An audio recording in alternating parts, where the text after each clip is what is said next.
Hello and welcome to my little corner of YouTube. Welcome to a little dream knitting video. Some plans for 2025 that may or may not come to fruition. Let's see. First, let me remember to say that my name is Helle or Hella. I'm coming to you from Denmark on a surprisingly beautiful day. So I scrambled to record because we've had some outrageously gray days, and today there's a clear sky, and it's just hallelujah. That's neither here nor there, but I just, the weather. It weighs on us all at this time of year, and every time we have a beautiful day, it's just an occasion to rejoice, I'm tempted to say. Thank you so much for tuning in to this little brainstorming of my plans, I'm tempted to call it. It's probably not going to be quite as systematic as I've seen some people make it, because my mind is kind of everywhere when it comes to dream knitting, and I think that's okay. I also have this little thing sitting on me that I hope is working. A couple of people mentioned that the sound was not consistently great last time, so I procured this little thingy, and I hope it makes things better. Anyhow, on the agenda for today, in this order, first, not a quote, but a word, and some thoughts I had after I made my 2024 Roundup video. And then I'd like to run through some intentions that are sort of more overall than very specific patterns. Then I will get to specific patterns, but I'll try to do it in such a way that I actually take my starting point in some yarn that I already have, because they happen to match with some patterns that I've found that I would really like to knit. And that takes priority for me. And that could kind of be termed dream knitting, which is kind of a thing unto itself.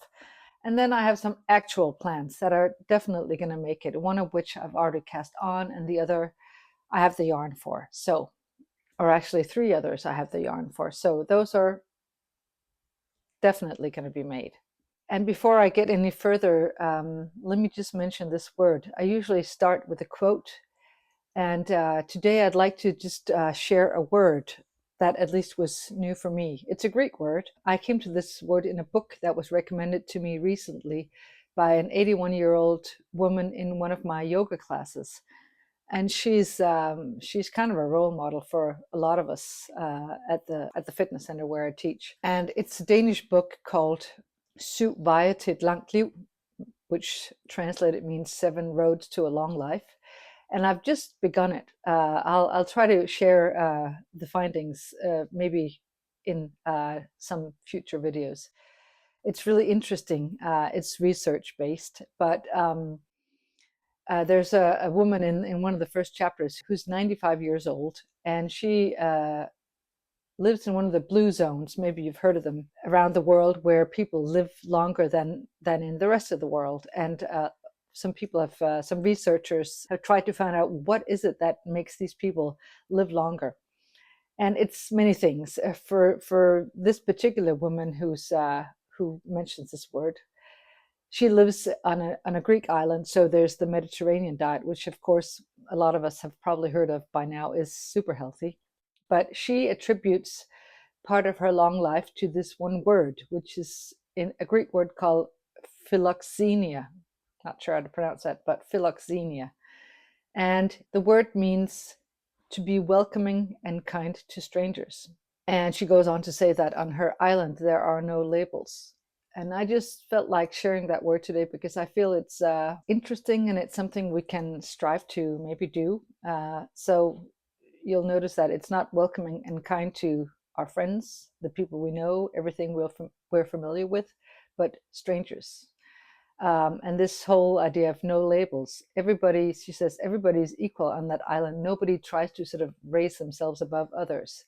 So there's a sense of openness, and I just really like that.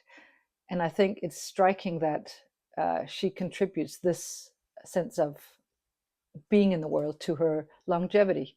Food for thought at any rate. And that's got absolutely nothing to do with knitting, but I felt like sharing it anyway.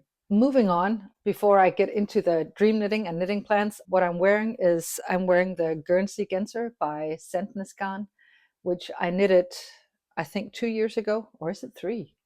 It could be 3 years ago, actually. Yeah, I think it's 3 years ago. In double Sunday in the color putty, along with the Tunt silk mohair, which for a long time was super scratchy on me. It still kind of is, but it's gotten better because I've worn it quite a bit. But I wouldn't probably choose that silk mohair again because it has a bit of wool content in it, and that's just it's not good for me. But anyway, I love the sweater. I love that particular color, and I'm not done with the double Sunday. I just haven't knitted anything in it since. But it has a really nice drape, a good fit. The pattern is in that Mjuk Verdame, I think, the pattern book, which is perhaps a little difficult to get hold of, and which I bought back then before I had even discovered the knitting community online. So I only discovered that afterwards, and I just happened to see this back then. It had just come out, and I was part of a knit along on Instagram.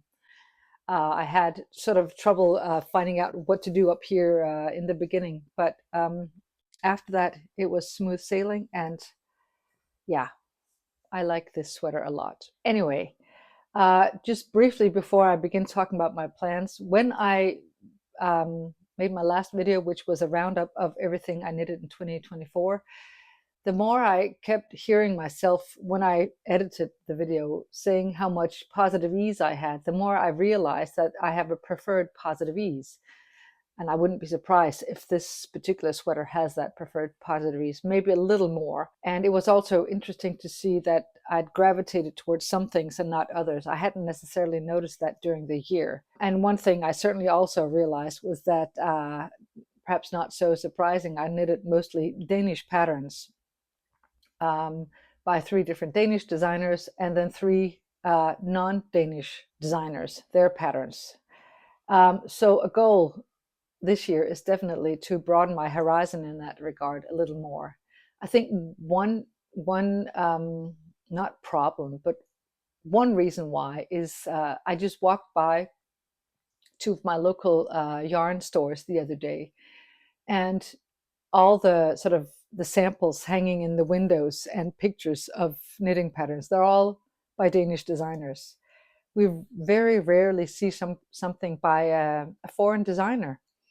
I'm not sure. I think part of the reason I've mentioned this before, partly it's because the Danish aesthetic is these designers represent that, petite knit, Line Holme Samsø. My favorite things knit were Aegyo knit, especially, and Vincent. And Danes love that aesthetic. But also, as I've mentioned, most patterns by foreign designers don't exist in Danish. And not everybody in Denmark can necessarily decode an English pattern. And I found that very tricky in the beginning also. So there's that. But it means that when people walk by these windows or into these yarn stores, they see mostly Danish patterns or samples. And I just noticed that the other day. So I thought, that would be my invitation to the yarn stores. Maybe have patterns by foreign designers in your shopping windows as well. I know for a fact that Gregoria Fibers has translated many of her patterns to Danish.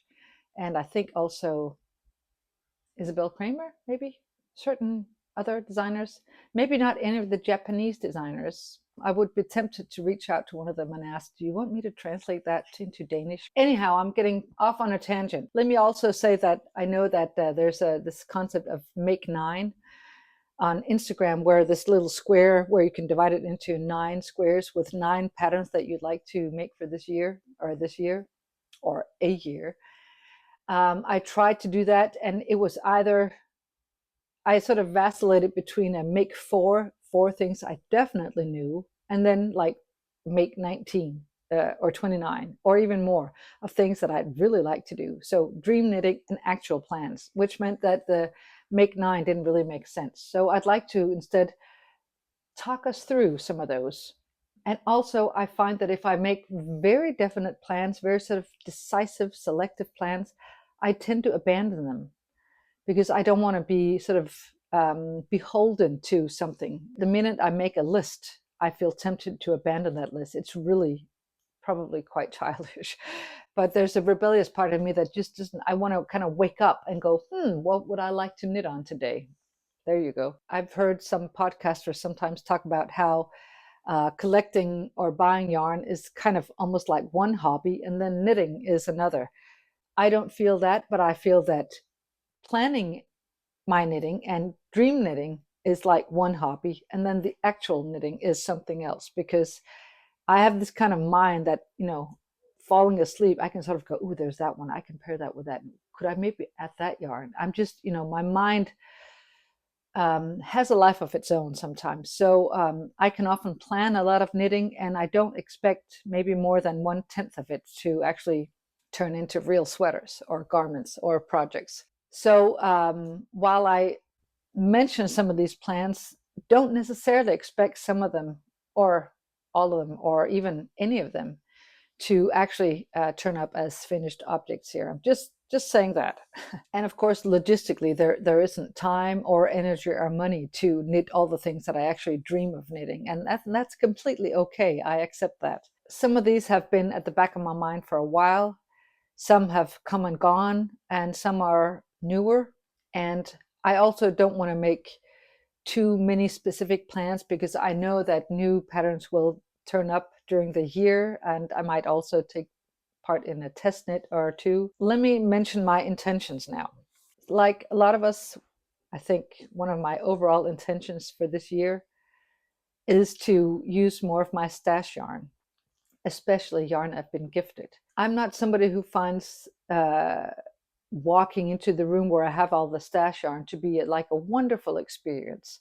Oh, look at all the stash, and just sort of cozy up in there and look at it like a collection. I feel obligated to use it. And if you love walking into your stash room and you love it, that's fantastic. We don't need to feel the same about this. But for me, maybe it's also part of where I am in life. I've just gotten rid of like 30 or 40 books. And when I say gotten rid of, I mean I've sort of put them in bags and cycled around town and put them into little street libraries. And I've given a bag of books to a lady in one of my book clubs, and I've given some to a few friends.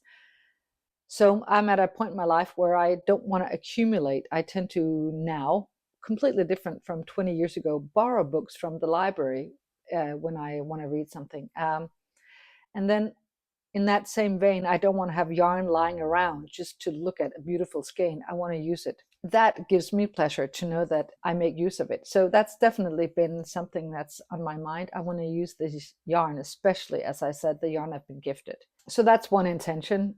Another intention, which I was reminded of just right before I pressed record, is to make more indoor sweaters. This is really warm.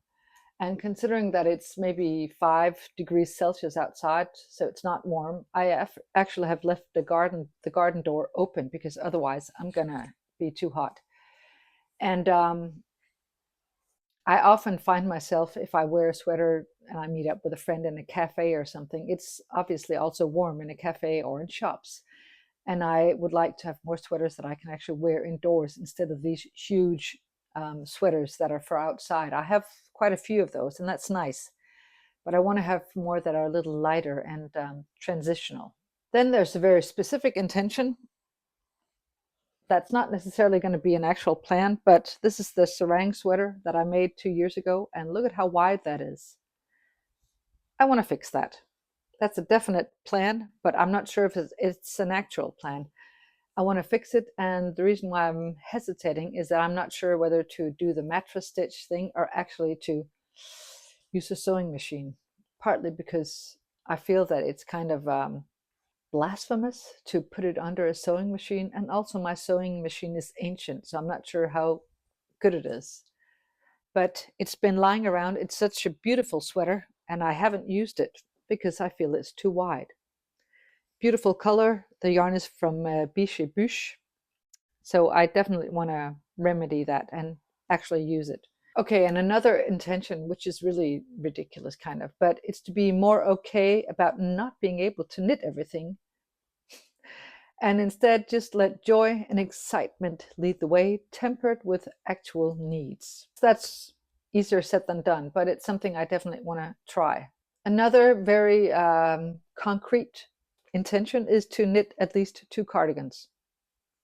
There it is, at least 2 cardigans. Another intention is to knit projects by designers I have not yet tried and that I'm intrigued by. That's a really long list for me.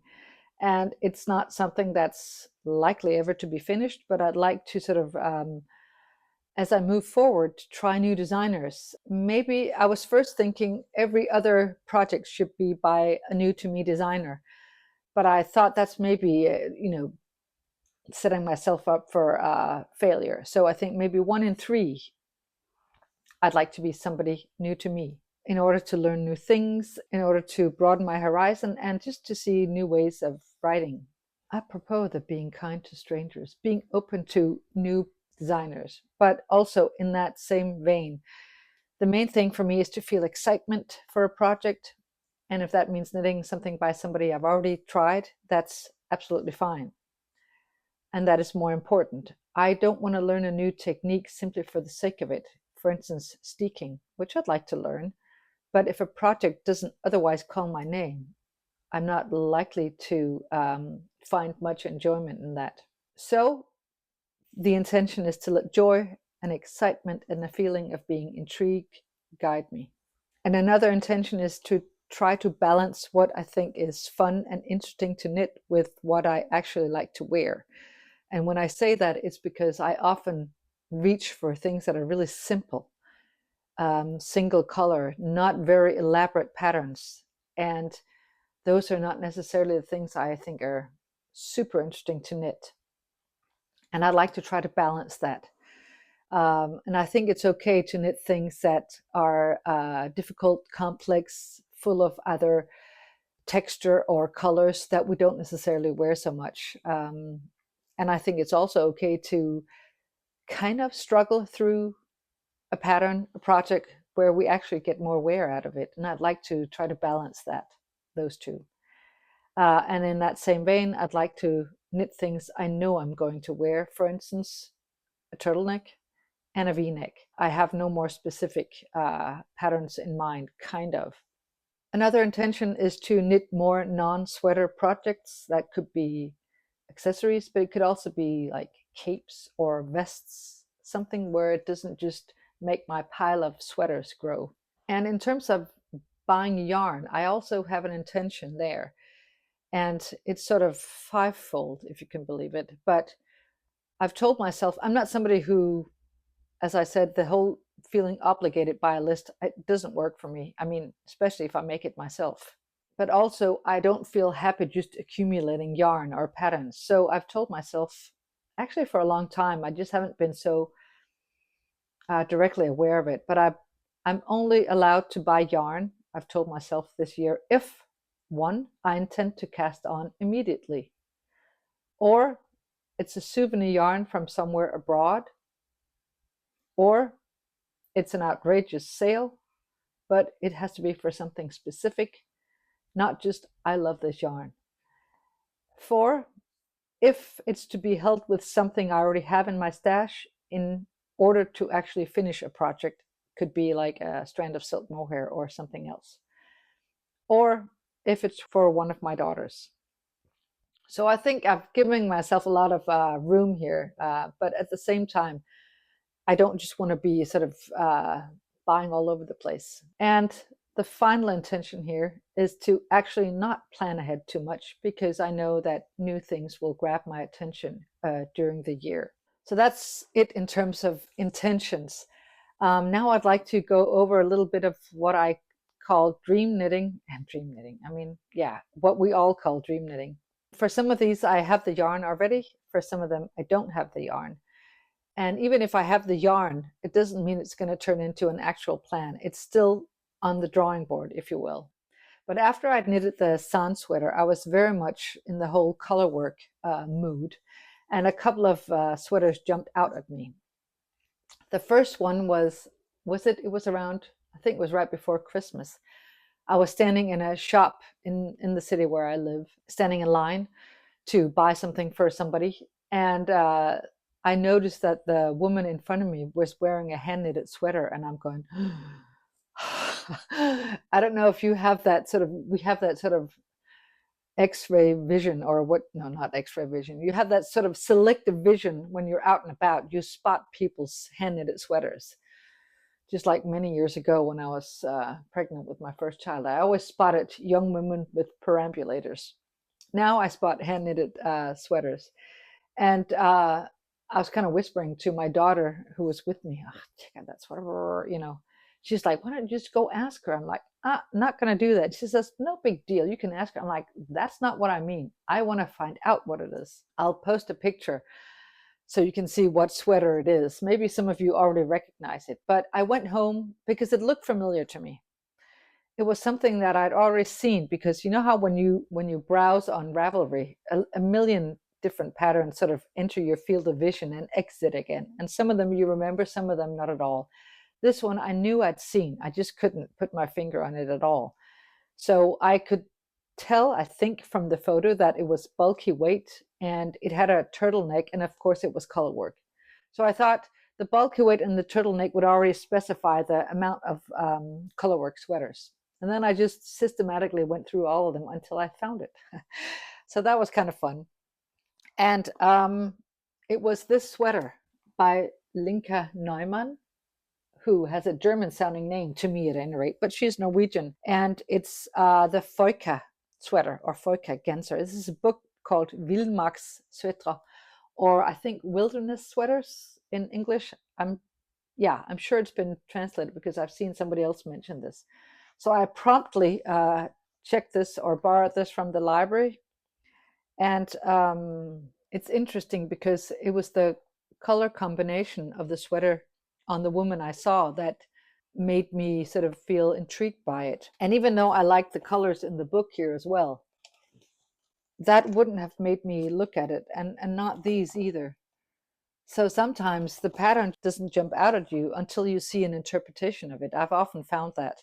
So I have some leftovers from the sun sweater I just knitted in Puno, and I also have a few skeins of Snifnuk from Kamarose, and they're both similar. They're blown yarns and bulky weight, so I could easily combine those, but I don't have quite enough. If you look at the sweater pattern, here you can see, of course, you need more for the main color.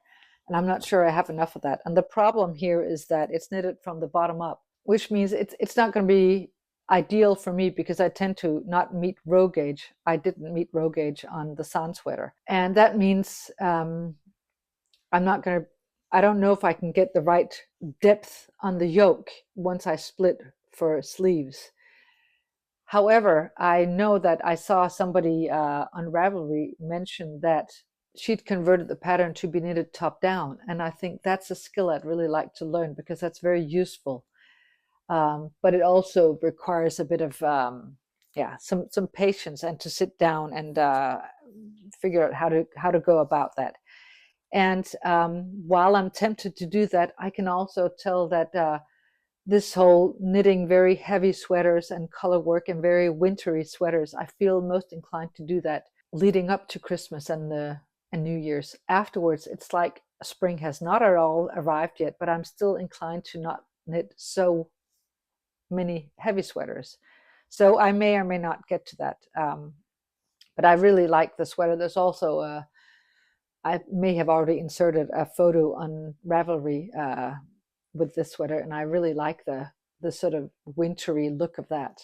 Okay, so that was the Foika by Linka Neumann. Another colorwork sweater that's in my dream knitting queue, or on my dream knitting list, is Obsidian by Tanya Barley, which the minute I saw it on, I think it was on Instagram, I went on Ravelry and added it to my list of favorites. And I think it's interesting because I've seen another pattern by another designer a year ago or so, maybe. I wouldn't say they're not the same at all, but they have the same vibe or kind of similar color work that goes far down and doesn't just stop up here. It's not your typical circular yoke, but sort of more like lines of color work. But that other design the photo of it was taken in front of a door or a wall or something like that. And this photo of the obsidian was taken sort of where she's walking in some hills, and it just gives off a completely different vibe. And that was what drew me to it. There's something moody about it. And I also completely love the name obsidian. So I definitely fell for that sweater. And I've already actually, I'm tempted to call it kitted up what I could use for it. And as I said, that still doesn't mean I'm going to do it, but I would like to.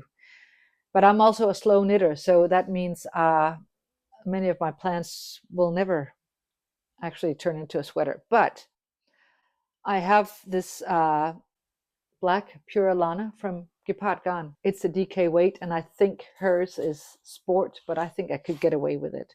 And what I had in mind was actually to let me remove some of the black and show you some of the colors that I had in mind to use for the contrast color. You can perhaps see that this is not all the same. While I really, really love the high contrast of her black and cream or white, I also really felt attracted to the idea of making a gentle fade.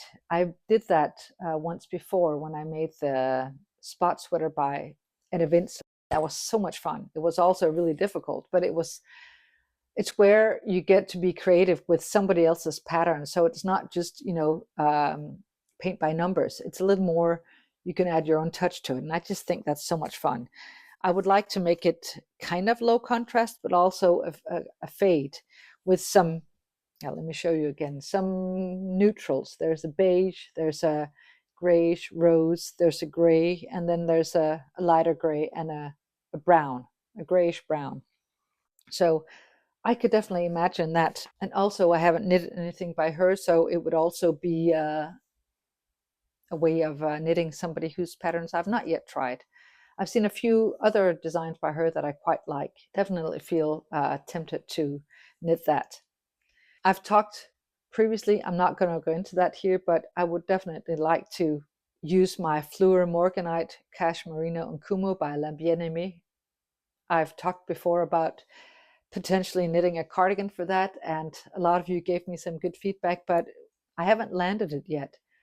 And when I haven't landed it, it tells me that I'm just not 100% sure or 100% excited. So it's in the queue, but things that I'm more certain of will take precedence, and that's okay. Sooner or later, I'm probably gonna land it. Then I'd like to make, this is dream knitting again. I'd like to make a simple turtleneck sweater without any details other than a nice generous turtleneck and kind of oversized. I've looked at sweater number 11 and sweater number 11 light by My Favorite Things Knitwear, but I can see that there are many options out there also by, is it Ozetta or Kadri and many others. So I haven't landed it yet, and I don't have the yarn, but it would need to be something soft because it's a turtleneck. But I tend to gravitate a lot towards turtlenecks in the winter. And my oldest daughter has also hinted that she'd like a turtleneck, a classic turtleneck. She's into kind of classic sweaters. So, okay, now let me move to, we're still in the dream knitting, i.e. potential, but not for sure. Where I'm going to let my yarn, the yarn I already have, guide me. And that's as good a rule as any, I find, because sometimes I like a pattern and I don't have any idea what yarn to use. Now I already have yarn and I'd like to use it for a project that I'm already excited about. So it's not just to use it up to get it out of the way. It's trying to couple the yarn I already have with a pattern that intrigues me or that I'd like to wear. They're not necessarily the same. So the first yarn that I have in mind here is the Gilead by De Rerum Natura, which I bought in 2023 in Brooklyn General Store when I was in New York, and I didn't go with any plans, which I know now was not a good idea. But I bought 5 skeins of it, and it's in the color brouillard, which means fog. I think it's pretty soft, soft enough for me to be able to wear something up around my neck. And I've thought of 3 different patterns for this. One of them is the Sophie's sweater by Iri Shimizu, which has a really lovely kind of, what is it? It's not a turtleneck, but it's not a mock turtleneck either. I forget what the word is. I'll get back to you on that. But I've loved this sweater for so long. However, I'm kind of wanting to knit it in a darker gray color. This is light or medium gray color, but more light, I would say. And I have another turtleneck sweater in a similar color. So I'm tempted to sort of try to find a darker gray for that one, but I love it so much. I've also looked at the cardigan called Utah by Isabel Kramer, who would also be a new to me designer, and it's a cardigan, so that would be two things from my intentions. However, the pattern that's currently exciting me the most is the Zupf by Midori Hirose, which is a really intriguing design. And it also has the turtleneck. And although I've already tried a pattern by her, I've only tried the one. Oh, yeah, it's a funnel neck. That's the word I was looking for. I've already tried the one, and it was the snow crocus, but that was a really intriguing pattern. It was like climbing a mountain. I felt so successful afterwards. This one looks simpler, but it has to me something. There's something simple about it and something intricate about it, and I'm really drawn to that. So those are dream knitting plans for the Gilead. Then I have, and this is something that I bought, gosh, over 3 years ago, right when I began knitting, when I didn't know much about patterns or yarns or durability or softness or anything. But I bought, I think, 7 skeins of Drops Air in this grayish pink, soft blush pink. And I bought it because it was on sale and it was super soft. And I still really like the look of this.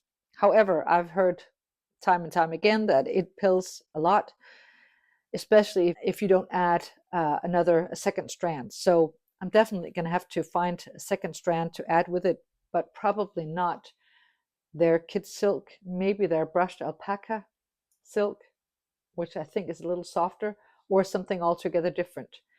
So I have 3 sweaters in mind for this. One is the Celine by an Evenzel, but of course that would require me to buy maybe 2 skeins of a contrast color, and I'm thinking that could be a gray, either light gray for a low contrast or darker gray for a little more contrast. And I really like that pattern. I have it already. Or it could be a V-neck, which I think I mentioned earlier I'd also like. But there are many V-necks around. One of them I've thought about for a long time. It's been sort of on my list for, I think, also about 3 years, is I think it's sweater number 14 V-neck by My Favorite Things Knitwear, which would be sort of a cozy sweater. And the final one, which is the most recent addition to the possibility for the Drops Air, which at this moment intrigues me more than the other two, but I might wear the other two more. I have no idea. But it's the Veer pullover by, again, Iri Shimizu. Iri Shimizu seems to be like definitely somebody I'm gonna try out more from this year. That one is really cute. It's got like a kind of simple, oversized, boxy body, and then some sleeves with some lace work, and then a few stitches in contrast colors on the body. I really like the look of that, and that could also make this a little less cutesy and a little more interesting. Although, of course, the lacy sleeves would also make it cute, but that's fine. So those are the 3 potential options for the Drops Air. Then I have I don't remember how many skeins of this, but maybe 7 of this Wulia by Gepardgan in an oatmeal gray. I forget the color, 106. And I have 2 potential projects for this. I think it would be enough for a vest. And I first thought almost for sure that I wanted to knit the texture vest by Helga Isager with this, because it looks very sort of Nordic, and it looks a little rustic. I mean, the garment, if I make this, it will underline that sort of walking along a beach on a cold winter's day kind of feel, which I love.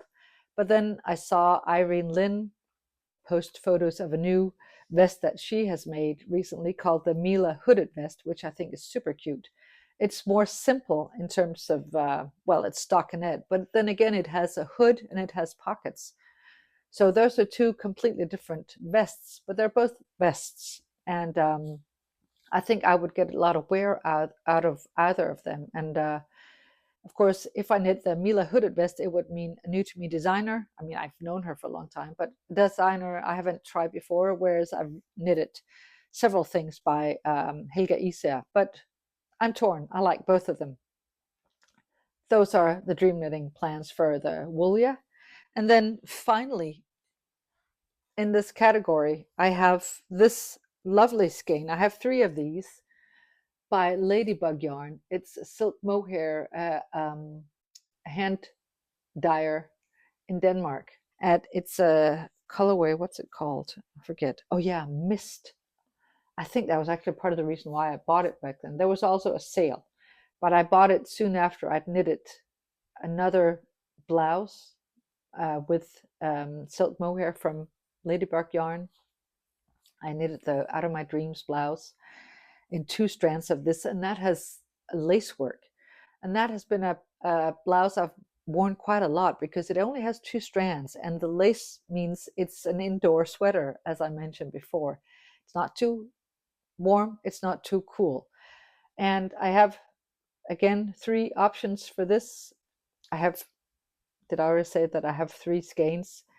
And I've decided already that I want to knit another blouse with lace pattern.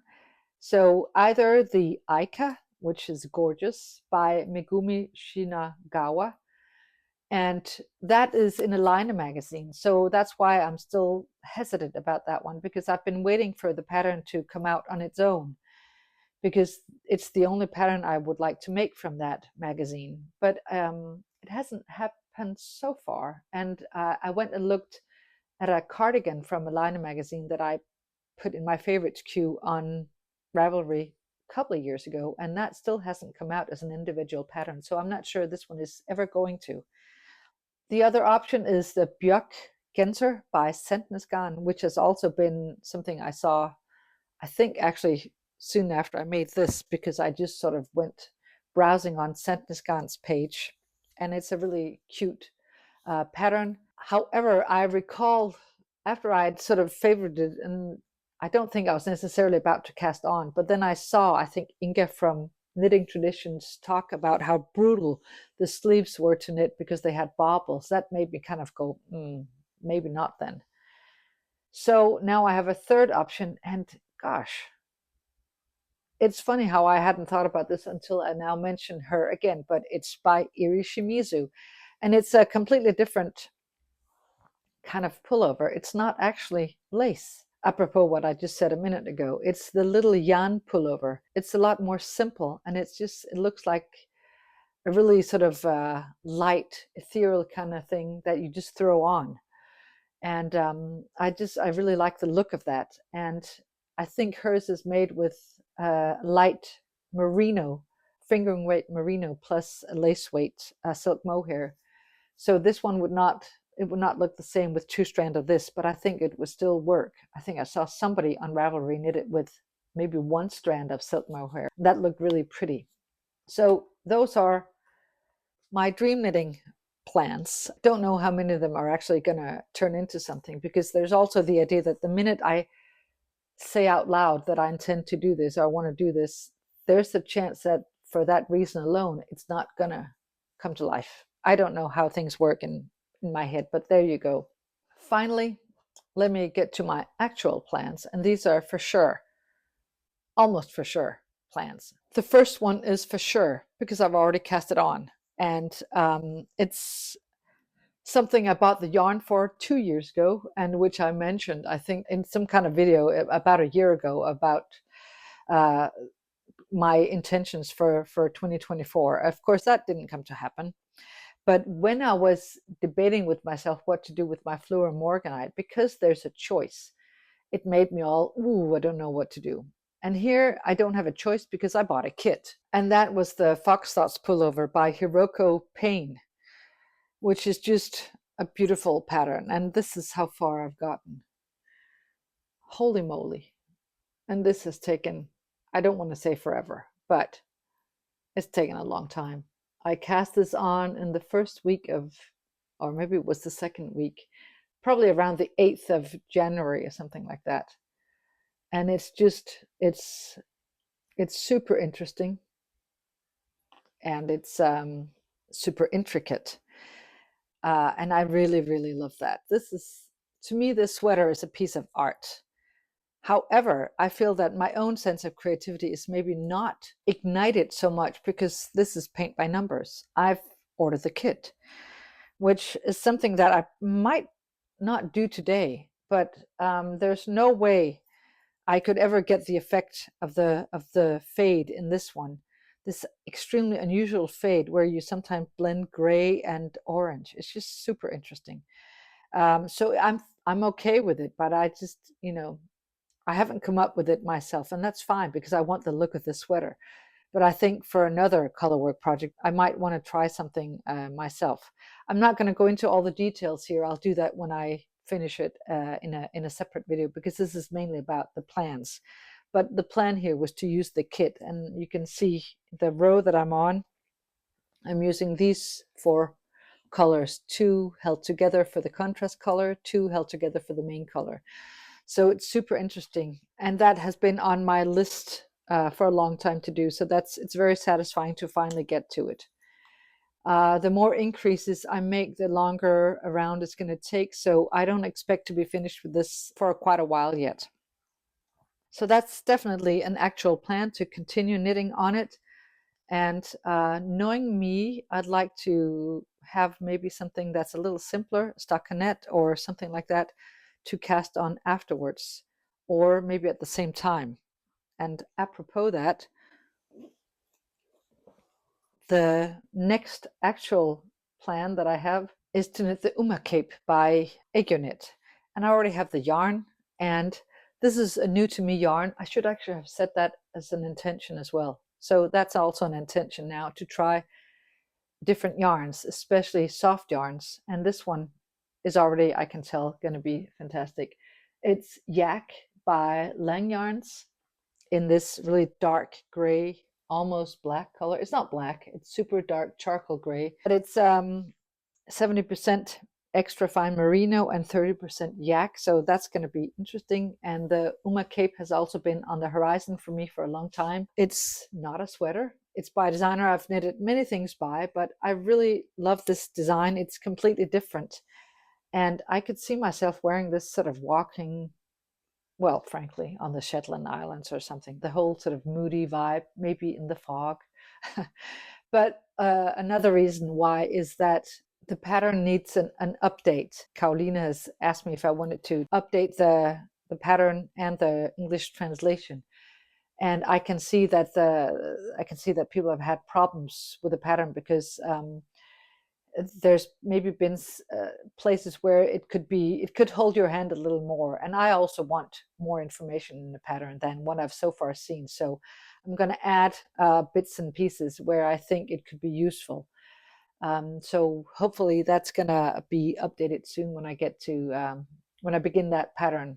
And it's on I think it's on a 5mm. So, and it's garter stitch, a lot of it. So that should be nice to work on in conjunction with the Foxtrot colorwork pullover. That's a definite plan because I have the yarn and the intention, and I've promised to look at that pattern. Then to other plans, actual plans. I've shown this before, so this is the last time I'm going to show this until I actually work on it. But it's to knit on my Aurelia pullover. I showed it a while back and asked whether I should frog or continue, and people seem to get a little upset at the idea of frogging this. I hadn't meant to sort of upset anybody, but the problem is this is where I'm supposed to split for sleeves, and I haven't achieved the yoke depth that I'm supposed to. That in itself is not necessarily a problem because I could just continue without making increases on the body. The problem is I probably have to make increases on the sleeves because they're rather tight fitting. And I don't have very thin arms, nor do I like fitted sleeves. So I have to figure out how many increases to include on the sleeves without making any on the body. But some people suggested to me that I wash and block it because it's super wash yarn. It's Amy's Flashy Lipstick in a DK weight yarn by La Bien-Aimée. And we're absolutely right to suggest that. It did stretch maybe a couple of centimeters. I still have to work more rows before I split, but not as many as I would have had to. So thank you for that. It made me feel a little more motivated to continue this. And also, I may be knitting this along with somebody else who has this as a dormant whip or languishing whip. And somebody suggested to me, why don't you just knit on it 40 minutes every Tuesday or something? I think, yes, that's what I'll do. So I'll try to warm up to doing that, because it would be way more fulfilling to actually continue this sweater. So I'm not necessarily going to finish it this year, but I'm going to work on it this year. And the other whip, it's hardly a whip, but it's a cast on, is The Daisy by Natasha Hornby. Oh, that other one was by Sari Nordland. Sorry, I didn't even mention that. I've mentioned it before, that's why I didn't. And it's also to continue working on this, because it's a cute pattern, it's lovely yarn, and I'd like to have the finished object. Moving towards the end now, I have this yarn, and I have the same in a dark blue. And I mentioned a couple of episodes ago that I would like to knit the Pixelated Cardi by Knit Collage, but I couldn't get the pattern. I couldn't quite figure out where to get it. And a generous viewer slash friend graciously sent it to me. So that was really lovely. Thank you so much again. And I thought to myself, well, since I've been given this pattern, I'd like to support Knit Collage by maybe adding another strand that would fit it. So I went searching for the daisy chain in a blue, because that would fit with the blue and the gray, but I couldn't find it anywhere. I tried Loop of London, I tried in the US, but it seemed to be out of stock. So I'm holding out on that a little while, and if it doesn't turn up, then I'm gonna just try to knit it without. However, I'm also a little hesitant because it requires a 12 millimeter needle, which is a US 17, and I only have a 10 millimeter, which is a US 15. So I'm kind of hesitant, because I know if I buy needle tips for that, I'm never going to use them again. So I'm thinking maybe I could just use the 10 millimeter and size up. Not sure. But that's a definite, because I have the yarn, and I'd like to make this cardigan now that I've got the pattern.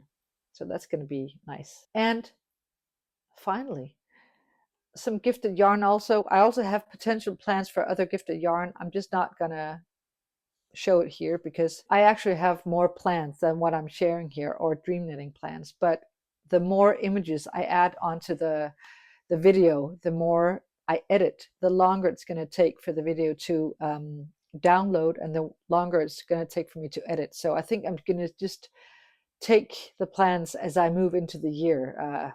As I said, one of them is to knit yarn that I've been gifted. And I was gifted this skein by Jonna from Knit Together with Kim and Jonna.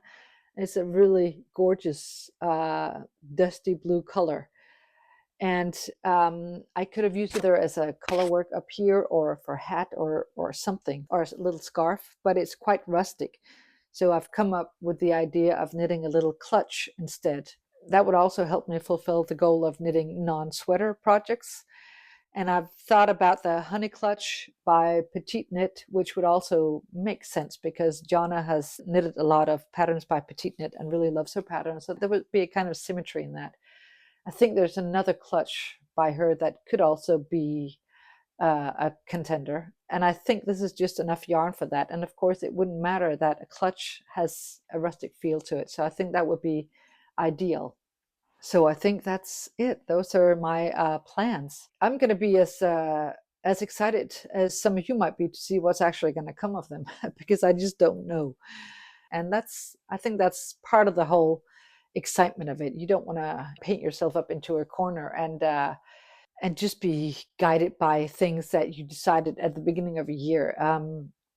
On the other hand, it's also nice to have some plans and some things that guide you. So I think I'm going to try to, hopefully, to strike some sort of balance with that. I'm wondering if some of you have decided to have definite plans for this year. Are you somebody who likes to have a sort of make nine? Are you just gonna, go with the flow and see what you wake up and feel like knitting? And what is your opinion when it comes to plans and dream knitting in general? I'd really like to know, and maybe you have some tips and tricks. I'm always open to new ideas. And of course, also, if there's any of this yarn that you've seen me share that where you think, no, I think she should make this particular pattern, feel free to share. I'm, as you can probably tell, still very much on the fence about some of these. And it's just exciting to ponder different options. I think that's absolutely fine. So I hope that maybe you found a little bit of inspiration in this video, and I hope that you're enjoying whatever you're working on. At that, maybe you will let excitement and joy guide you this year, and also maybe that you'll feel a little inclined to be kind and welcoming to strangers. I'm sure you already are, but just throwing it out there. And I wish you well, and I wish you joyous knitting. Thank you so much for watching.